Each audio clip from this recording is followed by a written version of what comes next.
Hello my friends, Hank here, and in this video we're going to do a quick beginner-friendly tutorial on how to paint up 1/35th scale US Vietnam War GI figures. I'm adding a few more infantrymen to my Hamburger Hill diorama, so I figured this would be a great opportunity to show you guys how I make my US NAM figures. We're going to use this lovely offering from Bravo 6 to demonstrate today, and as always we'll begin by spraying our figure with some black primer to give us a nice even base to work up from. With our primer coat applied, we're going to load up our brush with some of this olive drab light base and spray a full coat over our figure to block in the main colors of his uniform and helmet. Once we've got our main uniform color blocked in, let's get to work on our exposed skin. We're going to start by brushing in his head and hands with some of this dark rust to set up for our darkest tone for his flesh.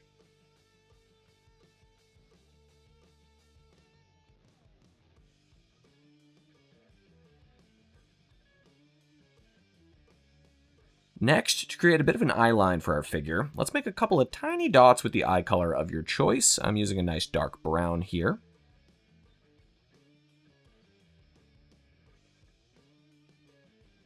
And then using a bit of flat black, let's pencil in this great little mustache.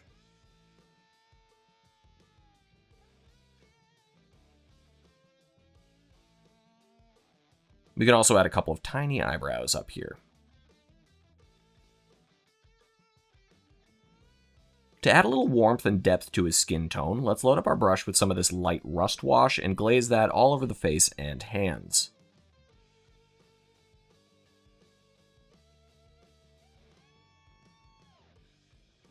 And then to balance it all out, we're going to follow that up with another light glaze of this night blue shader.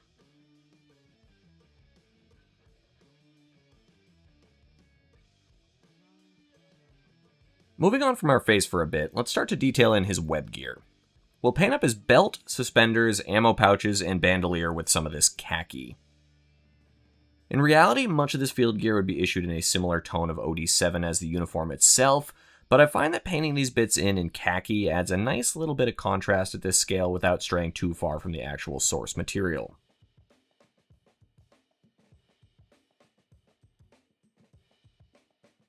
With our web gear complete, let's block in his M16 with a bit of flat black.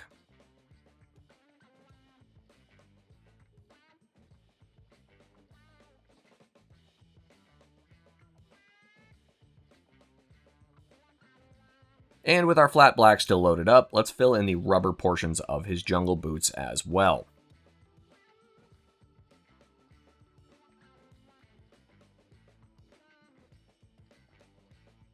And to add a final bit of highlight to our face, let's mix in a bit of red leather to our original dark rust flesh tone to help accentuate the shape of the cheeks, the chin, the nose, ears, and neck.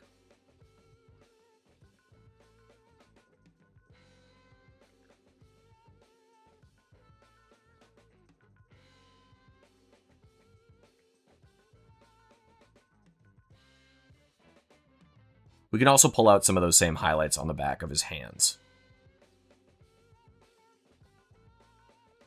And back for our last few uniform details, let's just dot in the snaps and buckles of his field gear with some of our same flat black.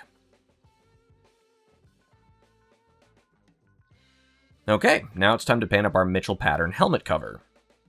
We'll begin by using some of this Luftwaffe camo green to paint in some of the larger leaf shapes all around the helmet.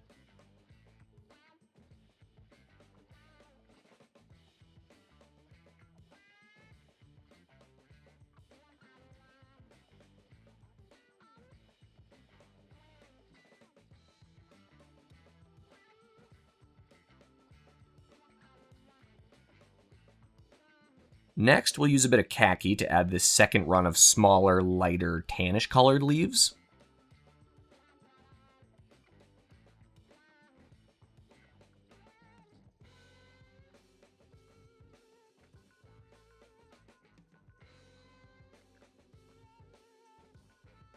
And then finally, using some of this dark rust, we can draw in some fine sticks to round out the Mitchell pattern.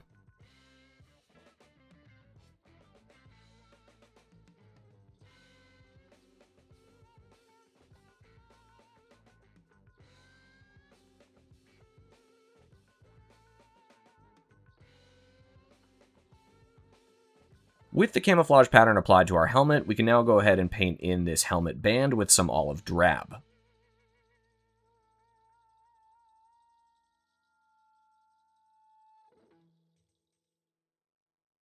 And for a final touch on our helmet, let's paint in a bit of this rifle oil he's got tucked away up on his helmet here with some of this light gray.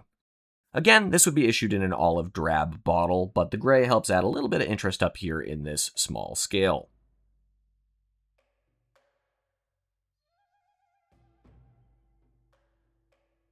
With our painting work complete, let's spray the figure with a coat of gloss varnish to prep for a bit of weathering.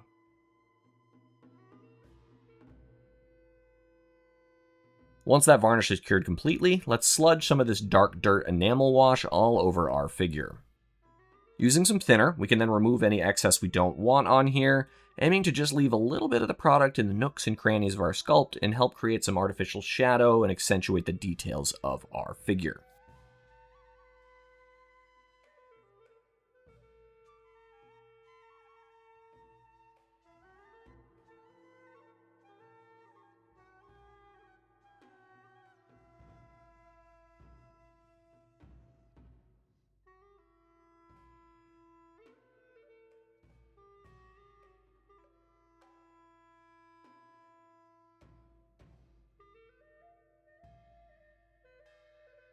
And once our wash has dried completely, all that's left to do is spray in with a coat of matte varnish to seal in our work and knock down any excess shininess.